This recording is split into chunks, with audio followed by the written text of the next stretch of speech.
ప్రభువైన యేసుక్రీస్తు ఘనమైన, బలమైన, శ్రేష్టమైన, సాటిలేని, ఉన్నతమైన, మహోన్నతమైన, మహిమ కలిగిన, సాటిలేని యేసుక్రీస్తు వారి దివ్యమైన నామములో మీ అందరికీ నా యొక్క హృదయపూర్వక వందనాలు తెలియజేస్తున్నాను. మరి ఒక అద్భుతమైన సమయం, మరి ఒక అద్భుతమైన తరుణం, మరి ఒక అద్భుతమైన అవకాశం, మరి ఒక అద్భుతమైన కృప దేవుడు మనందరికీ దయచేశారు. దేవుని నామానికి మహిమ కలుగును గాక. దేవుని వాక్యంలోనికి మనం వెళ్దాం. లూకా రాసిన సువార్త 23వ అధ్యాయము 27వ మాటను మనం చదువుకుందాం. లూకా రాసిన సువార్త 23వ అధ్యాయము 27వ మాట. గొప్ప జన సమూహమును ఆయనను గూర్చి రొమ్ము కొట్టుకొనుచు దుఃఖించుచున్న చాలా మంది స్త్రీలను ఆయనను వెంబడించిరి. యేసు వారి వైపు తిరిగి యెరూషలేము కుమార్తెలారా నా నిమిత్తము ఏడవకుడి, మీ నిమిత్తము మీ పిల్లల నిమిత్తమును ఏడువుడి. దేవుని నామానికి మహిమ కలుగును గాక. హల్లెలూయా. ఈరోజు ప్రభు మనతో మాట్లాడబోతున్న అంశం విజ్ఞాపన ప్రార్థన.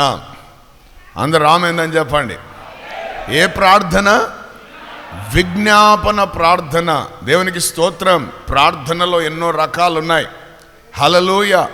దాంట్లో విజ్ఞాపన ప్రార్థన అనేది చాలా చాలా చాలా చాలా విలువైనది, చాలా బలమైనది, చాలా ఘనమైనది, చాలా ఆశీర్వదించబడినది. హల్లెలూయా. విజ్ఞాపన ప్రార్థన అంటే నీ గురించి నువ్వు చేసుకునేది కాదు, నీవు అనేకుల కొరకు చేసేదాన్నే విజ్ఞాపన ప్రార్థన అంటారు. హల్లెలూయా. ఆమేన్.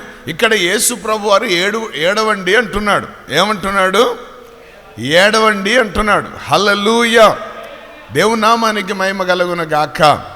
ఇతరుల మీద పడి ఏడ్చేది విజ్ఞాపన ప్రార్థన కాదు, ఇతరుల గురించి ఏడ్చేది విజ్ఞాపన ప్రార్థన.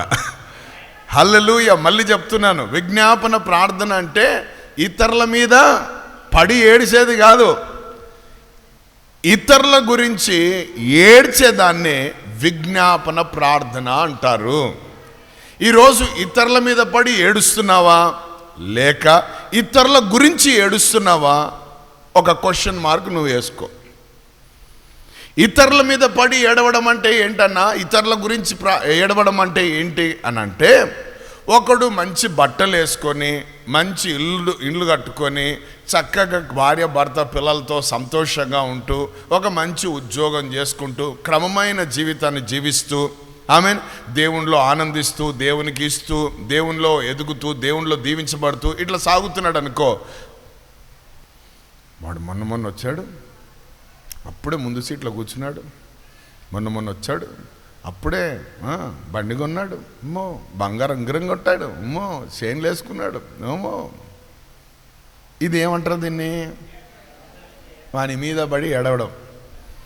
హల్లెలూయా. కొంతమంది పాపం ఆశీర్వాదాలన్నీ అల్మేరలో దాచుకొని వచ్చింటారు. ఎందుకు? ఏం లేదన్నా, మేము కొంచెం ఏదైనా మంచి బట్ట వేసుకున్నా, మంచి ఏమైనా ధరించుకున్నా చూసి మా అత్త నా మీద పడి, మా మామ నా మీద పడి, మా అన్నలు మా అక్కలు మా చెల్లెలు తమ్ముళ్ళు కదా, అందుకే అప్పుడప్పుడు తీస్తాను. మళ్ళీ ఎక్కడ ఎందుకు? ఇది ఇతరుల మీద పడి ఏడ్చేది, ఇది విజ్ఞాపన కాదు. ఆమేన్. ఇతరుల గురించి ఏడ్చేదే విజ్ఞాపన. హల్లెలూయా. అయితే బైబిల్ గ్రంథం అంతట్లో చాలామంది భక్తులు ఉన్నారు. ఇక వారందరినీ చూపించుకుంటూ పోవాలంటే సమయం సరిపోదు. హల్లెలూయా. కొంతమందిని మాత్రం మీకు చూపించాలని ఇష్టపడుతున్నాను.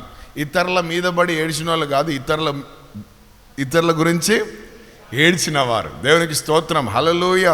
ఇతరుల గురించి ఏడ్చినందుకు దేవుడు ఏం చేశాడు తెలుసా? వారిని ఆశీర్వదించడం ప్రారంభించాడు. హల్లెలూయా. కొన్నిసార్లు మనము పిచ్చిమోకాల్లాగా ప్రవర్తిస్తుంటాం. వాళ్ళ మీద పడి వీళ్ళ మీద ఏడ్చి ఉన్న ఆశీర్వాదాలు ఏమేమిటాయి? వాడు ఏశావులాగా అన్నమాట. వాడు తమ్ముడికి ఆశీర్వాదాలన్నీ పోయినాయి, దీవెనలన్నీ పోయినాయి. నాయనా తండ్రి నాకు ఒక్కడి కూడా లేదా అనుకుంటా ఉండి వాడు ఏడుస్తూనే ఉన్నాడు. ఆమేన్, దేవునికి స్తోత్రం. అదే తప్పిపోయిన కుమారుని యొక్క కథలో కదా, దేవునికి స్తోత్రం. ఆ పెద్దన్నలాగా ఇంట్లో ఉన్నదే 2 మగ పిల్లలు, దాంట్లో పెద్దోడు చిన్నోడు తప్పిపోయినాడు, తిరిగి వచ్చాడు. అది తిరిగి వచ్చిన మరుక్షణమే ఇంట్లో ఉన్నోడు తప్పిపోయినాడు. వాడి మీద పడి ఏడుస్తున్నాడు. ఏమని? ఆస్తి అంతా తీసుకుపోయి దుర్వ్యాపారం చేసి, వైశ్య సాంగత్యం చేసి, అంత ఖర్చు చేసి, తాగుబోతులు చేసి, అంత చేసి అన్ని పోగొట్టుకొని తిరిగి వస్తే మళ్ళీ ఇంట్లోకి చేర్చుకుంటావు నేను. రేవాడు తప్పిపోయినోడు రా, తిరిగి మన దొరికాడురా. అరే వాడు చచ్చిపోయినోడు తిరిగి బ్రతికాడురా. ఒరే మన ఇంటికి వచ్చాడురా వాడు. విషయం ఏం తెలుసా? వీడు పెద్దోడు, వీందేందో ఆసిపోయినట్టు. పోయిందంతా ఎవరు? తండ్రి ఏడవాల 2 కుమారుల గురించి. 2 చక్కగా లేరు నాకు, 2 సరి అయిన స్థితిలో లేదు. వీడేమో కుళ్ళుపోతాడు, వాడేమో తిరుగుపోతాడు కదా. ఒకడేమో దూరం పోయి పాడైపోయాడు, ఇంకోడేమో ఇంట్లోండే పాడైపోయినాడు అని తండ్రి మొత్తుకోవాలా. కానీ తండ్రి ప్రేమ కలిగిన తండ్రి కాబట్టి ప్రేమిస్తూనే ఉన్నాడు వాళ్ళను. కాబట్టి అదనమాట విజ్ఞాపన అంటే. ఇతరుల మీద పడి చెప్పాలి అందరు కూడా. ఏం మాట పడిపోయింది? ఇతరుల మీద పడి ఏడవడం కాదు, ఇతరుల గురించి ఏడవడమే విజ్ఞాపన ప్రార్థన. ఆ ఉద్యమంలో ఎంతమంది ఉండాలనుకుంటున్నారు ఈరోజు? మొదటిదా రెండోదా? రెండోదే కదా. అదే దేవునికి స్తోత్రం. హల్లెలూయా. దేవుని నామానికి మహిమ కలుగును గాక. ఆమేన్, ఆమేన్. దేవునికి స్తోత్రం. కాబట్టి ప్రియ సహోదరుడా, ప్రియ సహోదరి, ఆ రోజు పేతురు ప్రార్థనకు పోయేటప్పుడు కత్తి పెట్టుకొని పోయినట్టు కదా, ఈరోజు చాలామంది కత్తి పెట్టుకొని వచ్చింటారు. ఆమేన్. ఈ కత్తి ఎందుకంట? సహోదరులు నరకడానికి. ఆమేన్, హల్లెలూయా కదా. యేసుతోటే ఉండి ఏం పనులు చేస్తున్నాడు వీడు? నరుకుతున్నాడు. దేవునికి స్తోత్రం. హల్లెలూయా. విజ్ఞాపన చేయండి అని ప్రభు చెప్తే ఈడేం చేస్తున్నాడు? ఎవడు చెవు దొరుకుతుందా నరుకుదామా అని ఉన్నాడు. హల్లెలూయా, ఆమేన్. దేవునికి స్తోత్రం. హల్లెలూయా. కాబట్టి ఇటువంటి మాటలతో కొంతమంది నరుకుతూ ఉంటారు. దేవునికి స్తోత్రం. హల్లెలూయా. కాబట్టి యేసు ప్రభు ఏం చేశాడు? మళ్ళా వాని చెవు తీసుకొని మళ్ళా వానికి ఫిక్స్ చేసి కదా, వాడు నిజంగా మారుమనసు పొందింటాడు యేసు నామములో. దేవునికి స్తోత్రం. కాబట్టి ఈరోజు విజ్ఞాపన ప్రార్థన అనేది చాలా ప్రాముఖ్యమైనది. దేవునికి స్తోత్రం. హల్లెలూయా. దయచేసి దేవుని వాక్యంలోనికి మనం వెళ్దాం. చూడండి, మొట్టమొదటిగా ఆదికాండం 20వ అధ్యాయము 17వ వచనాన్ని మనం చదువుకుందాం. ఆదికాండం 20:17. అబ్రహాము దేవుని ప్రార్థింపగా దేవుడు అబీమెలెకును అతని భార్యను అతని దాసీలను బాగు చేసెను. అందరూ ఆమేన్ చెప్పండి. హల్లెలూయా. ఎవరు కన్నారంట పిల్లలు? అబీమెలెకు వారి యొక్క కదా భార్య, దాసీలు కదా. దేవునికి స్తోత్రం. అబ్రహామును బట్టి వారి గర్భములను దేవుడు మూసేశాడని వాక్యం చెప్తుంది. కానీ ఎప్పుడైతే ఈ అబీమెలెకు వచ్చి అబ్రహాము దగ్గర విజ్ఞాపన చేశాడో, అబ్రహాము దేవునికి విజ్ఞాపన చేసి ప్రార్థన చేశాడో, అద్భుతం ఏంటంటే దేవునికి స్తోత్రం, వారికి పిల్లలు కలిగిరి. అందరూ ఆమేన్ చెప్పండి. విజ్ఞాపనలో ఎంత బలం ఉంటుందంటే దేవునికి స్తోత్రం, ఇతరులకు ఆశీర్వాదాలు కలిగేటట్టు చేస్తుంది విజ్ఞాపన. ఎవరి ద్వారా?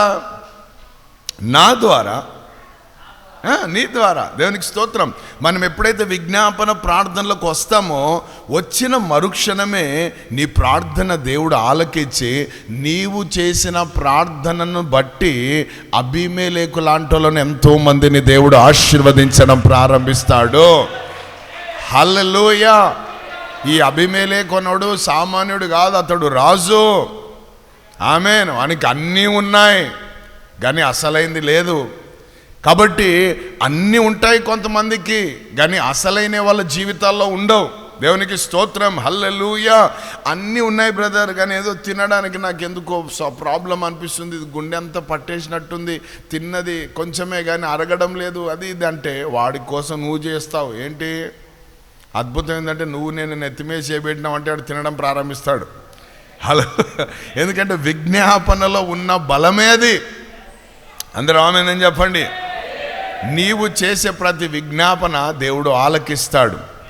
నీవు ఇతరుల కోసం ఏడవడం ప్రారంభిస్తే ఆ ఏడుపును దేవుడు వింటాడు. ఎందుకు అని అడగండి, యేసయ్య చెప్పాడు కాబట్టి. హల్లెలూయా. ఇంకొకటి ఏంటంటే యేసయ్య చేసిన పని అదే కాబట్టి. దేవుని నామానికి మహిమ కలుగును గాక. యేసయ్య ఏమి చేశాడో మనం అదే చేయడం ప్రారంభిస్తే అద్భుతం ఏంటంటే నువ్వు ఆశీర్వదించబడుతుంటావు, నువ్వు అనేకులకు ఆశీర్వాదకరంగా మార్చబడతా ఉంటావు. హల్లెలూయా, దేవునికి స్తోత్రం. కాబట్టి అబ్రహాము యొక్క విజ్ఞాపనను బట్టి అబీమెలెకుకు దేవుడు ఏం చేశాడు? పిల్లల్నిచ్చి ఆశీర్వదించాడు. అందరూ ఆమేన్ అని చెప్పండి. హల్లెలూయా. రెండవదిగా చూడండి, ఆదికాండం 18వ అధ్యాయము 22వ వచనం. నాకు చాలా ఇష్టమైన మాట ఇది. ఆదికాండము 18:22. ఇటువంటి ఆత్మీయ స్థితి మనం అందరం కలిగి ఉందుము గాక. ఒక్కసారి గట్టిగా ఆమేన్ అని చెప్పండి. ఆ మనుషులు అక్కడి నుండి తిరిగి సొదొమ వైపుగా వెళ్ళిరి. అబ్రహాము ఇంకా యెహోవా సన్నిధిని నిలిచి ఉండెను. అందరూ ఆమేన్ అని చెప్పండి. ఈ మాట చెప్పండి అందరు. అబ్రహాము ఇంకా యెహోవా సన్నిధిని నిలిచి ఉండెను. యెహోవా సన్నిధిని నిలిచి ఉండెను. యెహోవా సన్నిధిని నిలిచి ఉండెను. ఈ 18వ అధ్యాయం ప్రారంభంలో మనం చూస్తే మమ్రే అనే ప్రాంతంలో గుడారము బయట అబ్రహాము మధ్యాహ్నం పూట అట్లా కూర్చున్నాడు. అక్కడి నుంచి 3 మనుషులు కనబడ్డారు. వారిని చూసిన మరుక్షణమే పరుగులు తీశాడు అబ్రహాం. పరుగులు తీసి వారిని కలుసుకునేంత లోపల అనండి అందరు కూడా, ఇంకొకసారి గట్టిగా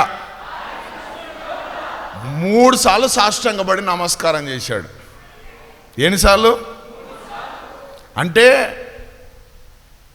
వారు తండ్రి కుమార పరిశుద్ధాత్మ అనుకోవచ్చు, వారు దేవుని దూతలు అనుకోవచ్చు. ఆమేన్. అయితే వారిని చేరడానికి 3 సార్లు ఈయన ఏం చేశాడు? పెద్ద ఆయన సాష్టాంగపడి నమస్కారం చేశాడు.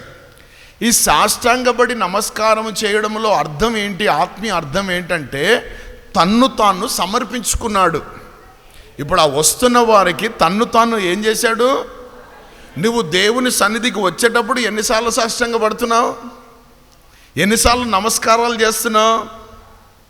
అక్కడికి వచ్చినాక చేస్తాంలే, ముందెందుకు? ఈరోజు నేను మందిరానికి వెళ్తున్నానయ్యా, ఈరోజు నీ సన్నిధికి వెళ్తున్నానయ్యా, ఈరోజు మీ యొక్క మందిరంలోకి నేను వెళ్ళబోతున్నానయ్యా అని నువ్వు ఇంట్లో ఎన్నిసార్లు మోకరించావు? ఎన్నిసార్లు సాష్టాంగపడ్డావు? ఎన్నిసార్లు నమస్కారం చేశావు? కొంతమంది ఆదివారం సెలవు పెట్టింటారు. దేనికి? బైబిల్ చదవడం, ప్రార్థన చేసుకోవడం. ఎందుకు? ఎట్లా పోతాం కదబ్బా మందిరానికి అని చెప్పేది ఇందాం 4 ముక్కలు రాసుకుందాం. అవునా? ఒకటి గుర్తుపెట్టుకోండి, మేము ఇక్కడ నిలబడడానికి ఎన్నిసార్లు అయితే సాష్టాంగపడతామో, ఎన్నిసార్లు అయితే నమస్కారాలు చేస్తామో, మమ్మల్ని మేము అప్పగించుకుంటామో, ఎన్నిసార్లు అయితే జరుగుతుందో కూర్చొని వింటున్న మీరు కూడా అదే స్థితిలోకి రావాలా. ఆమేన్. ఇప్పుడు 3:30కు 4 గంటలకు తెల్లవారుజాములు లేచి సిద్ధపడి అంత చేసి ఇక్కడికి వచ్చి నిలబడి మీకు వాక్యం అందిస్తున్నప్పుడు మీరు కూడా 3కో 4కో లేచి సిద్ధపడాలి. దేనికోసము? తీసుకోవడానికి కోసం. ప్రభువా నాతోనే మాట్లాడయ్యా, నీవు మాట సెలవిస్తే చాలు అన్నీ బాగైపోతాయ్యా అని ఆ రిసీవింగ్ స్పిరిట్ కోసం. ఏ స్పిరిట్ అండి? మేమేమో ప్రొక్లెయిమింగ్ స్పిరిట్ కోసం నిలబడతాం. ప్రకటించే ఆత్మ, ప్రకటించబడే ఆత్మ మాకు కావాలయ్యా. ఎలాంటి ఆటంకాలు అడ్డంకాలు, ఎందుకంటే మనం పోరాడేది శరీరులతో కాదు, వాయుమండలంలో పనిచేసే దురాత్మ సమూహాలతో.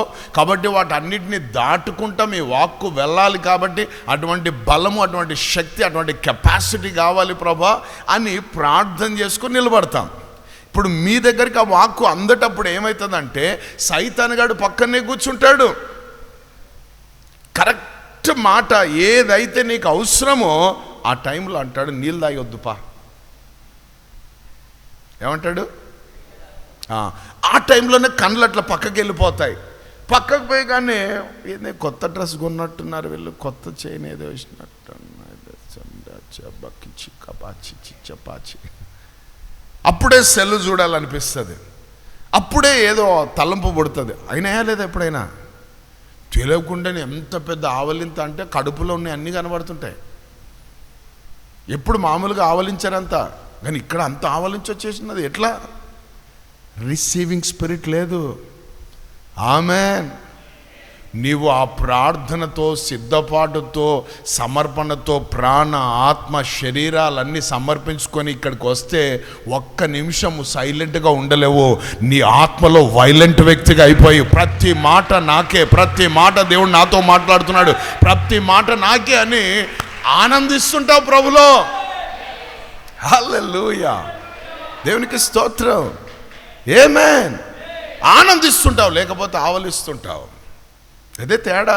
మాకు అదే అర్థమైపోతుంది. డాక్టర్ పల్స్ పట్టినట్టు మేము ముఖం చూసి చెప్పగలం ఈరోజు ప్రార్థన జరిగిందా లేదా అని. ఆమేన్. హల్లెలూయా. నేనంటాను, చెప్పే వాళ్ళ ముఖాలు అంత కలకలగా ఉంటే వినేవాళ్ళ ముఖాలు కూడా ఏముండాలా? దేవునికి స్తోత్రం. కలతగా ఉంటే ఎట్లా? హల్లెలూయా, దేవునికి స్తోత్రం. కాబట్టి ఇక్కడ చూడండి, అబ్రహాము ఇంకా యెహోవా సన్నిధిని నిలిచి ఉండెను. అబ్రహాము పోయి పిలుచుకున్నాడు, వాళ్ళతో కలుసుకున్నాడు, మాట్లాడుకున్నాడు. మాటలు అంటాడు, అయ్యా మధ్యాహ్నం పూట వచ్చారు, కొంచెం సేద తెరుచుకోండి, కొంచెం కాళ్ళు కడుక్కోండి, కొంచెం మంచినీళ్ళు తాగండి, అంతేకాదు కొంచెం మేము ఇచ్చే ఆతిథ్యం కూడా తీసుకోండి అనేసి చెప్తే వాళ్ళు అన్నారు, సరే పద. ఏమైనా ఎందుకు ఇంకా నువ్వు అంత సమర్పణ చేసుకుంటే రారా ఇంటికి. ఆమేన్. హల్లెలూయా. మామూలుగా లేదు మరి ఆ సమర్పణ. దేవునికి స్తోత్రం అని ఇంట్లోకి తెచ్చాడు, సారమ్మని లేపాడు, ఇంక అన్నీ చేసేసాడు, అంత అయిపోయింది. Praise the Lord. హల్లెలూయా. తిన్న తర్వాత వాళ్ళు వెంటనే అన్నారు, నెక్స్ట్ ఇయర్కి మేము మీ ఇంటికి వస్తాం. షారా ఒళ్ళో అంటే టైము డేటు అన్నీ ఫిక్స్ చేసేసారు వాళ్ళు. ఒక కుమారుడు ఒళ్ళో ఉంటాడని చెప్పేశాడు. ఇంకా అబ్రహాంకి ఏమైనా కొదువు ఉందా? అలా చెప్పండి, అబ్రహాంకి ఏమైనా కొదువు ఉందా? ఒక మాట చెప్పాలంటే అబ్రహాం అన్ని విషయాల్లో ఆశీర్వదించబడ్డాడు. ఒకటి లోపం ఉంది, అది కూడా సెట్ అయిపోయింది. దేవునికి స్తోత్రం. దేవుడే చెప్పేశాడు, ఈయనేం అడగలేదు నాకు ఇయ్యా అనేసి. దేవుడే తిని చెప్పేశాడు, నాయనా నెక్స్ట్ ఇయర్ ఉంటాడు పోరా ఈ ఇంట్లో ఒక చిన్నోడు అని చెప్పేశాడు. దేవునికి స్తోత్రం. ఇంకా అబ్రహాంకి ఏం పని? చేతులు దులుపుకోవచ్చు, ఇంక అంతా అయిపోయింది. Now I'm blessed, I'm blessed, I'm blessed, నేను బ్లెస్డ్, నేను ఆశీర్వదించబడ్డా అని పాటలు పాడుకోవచ్చు. అబ్రహాం పాటలు రాలే, ఇంకా ఏందో ఆశిస్తున్నాడు, ఇంకేదో చేయాలని చూస్తున్నాడు. ఏం అబ్రహాం ఆశీర్వదించబడ్డావు కదా, ఇంకా చాలు కదా అంటే లేదయా అని దేవుని సన్నిధిలోనే నిలిచున్నాడట. మనం ఎట్లుంటామంటే ఉద్యోగాలు లేనప్పుడు దేవుని దగ్గరికి వస్తాం, ఉద్యోగం దొరకగానే సంతానం లేనప్పుడు దేవుని దగ్గరికి వస్తాం, సంతానం కలగగానే వ్యాపారాల కోసం దేవుని దగ్గరికి వస్తాం, మంచి వ్యాపారం జరగగానే ఆరోగ్యాల కోసం దేవుని దగ్గరికి వస్తాం, ఆరోగ్యం దొరికిన వెంటనే ప్రైజ్ ది లార్డ్, హల్లెలూయా, దేవునికి స్తోత్రం. ఒకసారి ఆలోచించండి, అబ్రహామును దేవుడు స్నేహితుడని ఎందుకు పిలిచాడంటే వాడు ఎప్పుడు నిలబడి ఉండేటవాడు దేవుని సన్నిధిలో, ఎప్పుడు చూడు నిలిచి ఉంటాడు. అంతే, నువ్వు ఎంతైనా దీవించాయా, నువ్వు అంత ఇచ్చినా నీ సన్నిధే నాకు పెన్నిది అంటాడు. అది ఆ బుద్ధి మనకు రావాలా అంటాను, ఆ గుణం మనకు కావాలి అంటాను. హల్లెలూయా, దేవునికి స్తోత్రం. ఆమెన్. ఇప్పుడు అబ్రహాము ఇంకా యెహోవా సన్నిధిలో నిలిచి ఉండాను. నువ్వు నిలిచున్నావా? ఇది ఎన్నో నెల? 10వ నెల. ఈ 2024 సంవత్సరము జనవరి నుంచి ఇప్పటి వరకు ఒక్క ఆరాధన కూడా మానుకోకుండా ఈ సంవత్సరం ఈ 10 నెలలు ఖచ్చితంగా వచ్చావా దేవుని సన్నిధికి? బుధవారాలు ఎన్ని ఎగిరిపోయినాయి ఆడవాళ్ళు స్త్రీలు చెప్పండి? అవునా? అంటే మీరు ఇంకా వాళ్ళ కాదా? నిలుచున్న వాళ్ళ పడిపోయిన వాళ్ళ చెప్పాలా? గొనుగుడు ఆత్మ తొలగిపోనుగాక. హల్లెలూయా. శుక్రవారం, ఆదివారం, దానికి స్తోత్రం. పరిస్థితులు, జారిపోయే పరిస్థితులు ఎదురైన ఎన్నో. ఆమెన్. కొన్నిసార్లు తడబడ్డాం, కొన్నిసార్లు పడ్డాం, కొన్నిసార్లు ఆయన లేచి దులుపుకొని నిలబడి ఇంకా ఏదో ఆయన కృపలో దేవునికి స్తోత్రం. హల్లెలూయా. నన్ను బలపరచు అని యందు అంటూ పోతూనే ఉన్నాం. దేవుని నామానికి మహిమ కలుగును గాక. హల్లెలూయా. అయ్యో నేను పడిపోయినాను, అయ్యో నేను పడిపోయినాను, అయ్యో నేను పడిపోయినాను అంటే అది ఇంకా పడగొడుతుంది. ఆమెన్. నీతిమంతుడు 7 మార్లు పడినా తిరిగి లేస్తాడు, తిరిగి లేస్తాడు, తిరిగి లేస్తాడు అంటే లేపుతుంది. హల్లెలూయా, హల్లెలూయా. కాబట్టి అబ్రహాము ఇంకను యెహోవా సన్నిధిలో నిలిచున్నాడు. అబ్రహాము నీకు అన్ని ఇచ్చేసాను కదా, ఇది ఒక్కటి లాస్ట్ ఒకటి ఉండేది సంతాన దీవెన, అది కూడా ఇచ్చేసినా కదా, ఇంకేంది నీ బాధ అంటే, ఏం లేదయ్యా, మీరు సొదొమ గొమొరకు వెళ్తున్నారు కదా పట్టణం నాశనం చేయడానికి, అక్కడ మా బ్రదర్ ఉన్నాడయ్యా, నీతిమంతుడు ఒకడు ఉన్నాడు, వాని కుటుంబం ఉంది, నాతో బయలుదేరి వచ్చాడు, నేనేం పిలవలే, రా పోదాం లోతు అని చెప్పి పిలవలేదు, వాడు ఎంటబడి వచ్చాడు. ఎంటబడి వచ్చినట్టు ఉండకుండా నువ్వు ఆశీర్వదిస్తే తెలుసు కదా సరిహద్దులని, తూర్పు పడమర దక్షిణ ఉత్తరం ఉంటుంది, ఆ ఆశీర్వాదాల్లో వాడు ఆశీర్వదించబడ్డాడు.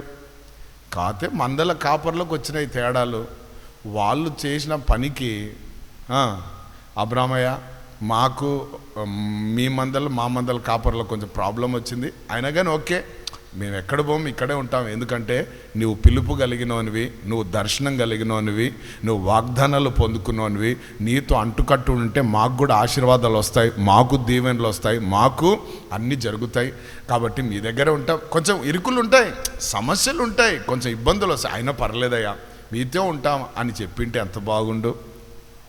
అలా చెప్పలేదట. ఏం అబ్రమయ్య మొత్తం ఇద్దరు కొట్లాడుకుంటా ఉన్నారు, మరి ఏంది పరిస్థితి ఎట్లా అంటే, చూడు నాయన, నువ్వు తూర్పు పోతే నేను పడమర పోతా, నువ్వు దక్షిణం పోతే నేను ఉత్తరం పోతా అని చెప్తూ నీకు ఏది కావాలో నువ్వు చాయిస్ చూస్ చేసుకో అని చెప్పాడు. అప్పుడు వీడు చూస్తే అక్కడ పచ్చగా కనబడింది. ఏంటి? సొదొమ గొమొర. లోకం ఎప్పుడు పచ్చగానే ఉంటుంది. హల్లెలూయా. చాలా మంచిగా కనిపించింది, అంత బాగుంటే నేను అక్కడ పోతా అన్నాడు. సరేలే నువ్వు పో అన్నాడు. ఆయన అటుపోయినాడు. ఈయన అటుపోయినాడు తెలుసా? బండలు, రాళ్ళు, రప్పలు, హల్లెలూయా, అన్ని సమస్యలే అవి. అక్కడికి పోయినాడు. కానీ లాస్ట్లో నిలబడింది ఎవరు? పచ్చగా ఉన్నాడు, కాలిపోయిన పరిస్థితి, రాళ్ళను రప్పలను చూసుకుంటూ పోయినాడు. మామూలుగా కాదు. దేవునికి స్తోత్రం. హల్లెలూయా. ఆయన రేంజే వేరే. దేవుని నామానికి మహిమ. అబ్రహాము నీతిమంతుడే, లోతు నీతిమంతుడే, కానీ నీతిమంతుడే కానీ బుద్ధి తక్కువ పని చేసి తన బ్రతుకు భారం అయిపోయిన పరిస్థితికి వెళ్ళిపోయాడు. భార్యతో, పిల్లలతో, ఆస్తులతో, ఇంకా మామూలు కాదు, ఎక్కువ ఆస్తి కలిగినోడు. ఆ కాపర్లు ఎక్కడ పోయినారో కొట్లాడినోళ్ళు, ఆ మందలు ఎక్కడ పోయినాయో కదా, అన్నీ కూడా కాల్చబడ్డాయి. లోతు లూట్ అయిపోయి బయటకు వచ్చాడు. దేవుని బిడ్డలారా, పోయినోడు సంపన్నతో పోయినాడు, కానీ వచ్చేటప్పుడు ఎట్లొచ్చాడు? ప్రాణం గుప్పెట్లో పెట్టుకొని అర్థం కాని పరిస్థితి. దేవుడే లాగాడు బయటికి అంత. ఎందుకంటే ఒక్కసారి ఖాళీ చేసి రావాలంటే సొంత ఇల్లు ఉంది అక్కడ, బంగారం ఉంది అక్కడ, వెండి ఉంది అక్కడ, మంచి వస్తువులు ఉన్నాయి, అన్నీ ఉన్నాయి. నలుగురిని తోసేసాడు దేవుడు బయటికి పోండి అని. ఎంత బాధాకరమైన విషయం. సో వారి పైకి ఖడ్గం, వారి పైకి ఆ తీర్పు, వారి మీదికి ఆ తెగులు రాకుండా ఉండడానికి ఇక్కడ అబ్రహాము ప్రార్థన చేస్తూ ఉన్నాడు, విజ్ఞాపన చేస్తున్నాడు. ఒక 80 నీతిమంతులు ఉంటే ఆ పట్టణాన్ని ఏం చేయవు కదా, ఒక 40 మంది నీతిమంతులు ఉంటే ఒక 10 మంది అని ఇట్లు దేవుని దగ్గర ఏం చేస్తున్నాడు? విజ్ఞాపన. అందరు చెప్పండి, ఏం ప్రార్థన? దేవుడు అంటాడు 10 మంది ఉంటే నేను ఏం చేయను, 80 ఉంటే నేను ఏం చేయను అని దేవుడు ఎంత చక్కగా జవాబిస్తున్నాడు ఆయనకు కదా. దేవునికి స్తోత్రం. సో ఆ విజ్ఞాపన అన్నది మనము నేర్చుకోవాలి. దేవునికి స్తోత్రం. ఏడవడం నేర్చుకోవాలి. ఇతరుల గురించి ఏడవడం మనం నేర్చుకోవాలి. ఇతరుల మీద పడి ఏడవడం కాదు, ఇతరుల గురించి ఏడవడం నేర్చుకోవాలి. దేవునికి స్తోత్రం. హల్లెలూయ. నిన్ను ఎవరైనా అవమానించారా, నిన్ను ఎవరైనా తిట్టారా, నిన్ను ఎవరైనా కృంగదీశారా, నిన్ను ఎవరైనా బాధ పెట్టారా, వారి గురించి నువ్వు ఏడవడం నేర్చుకోవాలి. దేవునికి స్తోత్రం. నాయనా వాళ్ళు బాధ పెట్టారు నాయన, వాని కథ ఏందో చూసుకునేది కాదు నాయన. వారికి మాకు మధ్యలో నా బాధలను కలగజేసే దయ్యాలన్నిటినీ యేసు నామములో బంధిస్తున్నాం ప్రభా, సమాధానం దయచేయి ప్రభా. ఇటువంటి విజ్ఞాపనలు మనము చేయడం ప్రారంభించాలి. దేవునికి స్తోత్రం. హల్లెలూయా. దాని తర్వాత చూడండి ఇంకొక అద్భుతమైన విజ్ఞాపనకర్త. ఆమేన్. హల్లెలూయా. అబ్రహాం ఒక మంచి విజ్ఞాపనకర్త. రెండవ వ్యక్తి ఎవరంటే మోషే. సంఖ్యాకాండం 12వ అధ్యాయం 13వ వచనం. సంఖ్యాకాండం 12:13. మోషే ఎలుగెత్తి, దేవా దయచేసి ఈమెను బాగు చేయమని యెహోవాకు మొర్ర పెట్టెను. అందరూ ఆమేనని చెప్పండి. మోషే ఎవరి గురించి ప్రార్థన చేస్తున్నాడు? వారి యొక్క అక్కగారైన మిరియాము గురించి ప్రార్థన చేస్తున్నాడు కదా. దేవునికి స్తోత్రం. వాస్తవంగా ఏంటంటే ఇది ఒక ఫ్యామిలీ మ్యాటర్. పక్కన వాళ్ళతో చెప్పండి ఫ్యామిలీ విషయాలని. దేవుడు ఇన్వాల్వ్ అయితే వేరేగా ఉంటుంది. ఆమేన్. హల్లెలూయా. విషయం ఏంటంటే మోషే ఒక స్త్రీని వివాహం చేసుకున్నాడు.